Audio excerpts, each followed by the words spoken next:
But அப்ப கம்பீர blame பண்றதுக்கு ஒண்ணுமே இல்லையா? கண்டிப்பா ஃபார் த ஃபர்ஸ்ட் டைம் நான் கம்பீர பிளேம் பண்ண போறேன். உங்களுக்கு பிரான்சைஸ் கிரிக்கெட் முக்கியம்னா தயவு செஞ்சு ரிசைன் பண்ணிட்டு போயிடுங்க. நாங்க ஃபாரின் கோச்சை கூட வச்சுக்கோம். உங்க பிரான்சைஸ் எஜமான் தான் உங்களுக்கு முக்கியம்னா கம்பீர் கிளம்பட்டும்.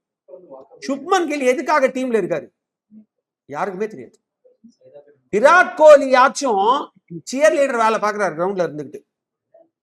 அப்படியே ஃபீல்ட் செட் பண்றது, அப்புறம் வந்து ஸ்டாண்ட் பை கேப்டனா இருக்கிறது, ஓரளவுக்கு போலிங் ரொட்டேஷன் சேஞ்சஸ்லாம் ஏதோ ட்ரை பண்ணாரு. ஓகே, அப்ப கூட ஸ்பின்னர்ஸ்க்கு ஒரு வாய்ப்பு நடுவில் கொடுத்துருக்கணும். விக்கெட் விழவே இல்ல. அவர் ஸ்டாண்ட் பை கேப்டனா இருந்தது. பும்ரா வந்து இன்ஜுரி அப்படின்னு உள்ள போனதுனால தானே எக்ஸாக்ட்லி. பட் அந்த இடத்துல வந்து பாத்தீங்கன்னா ஓரளவுக்கு போலிங் ஃபீல்ட் பேஸ்மெண்ட் ஓரளவுக்கு நல்லா தான் இருந்துச்சு.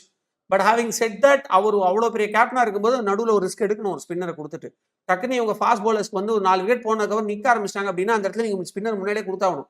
டிஃபெண்ட் பண்ண போது 50-55 ரன். இந்த டைத்துல நீங்க ஸ்பின்னருக்கு லாஸ்டா 4 ரன் வின் 8 ரன் வின் கொடுக்கறது பைத்தியக்காரத்தனம்.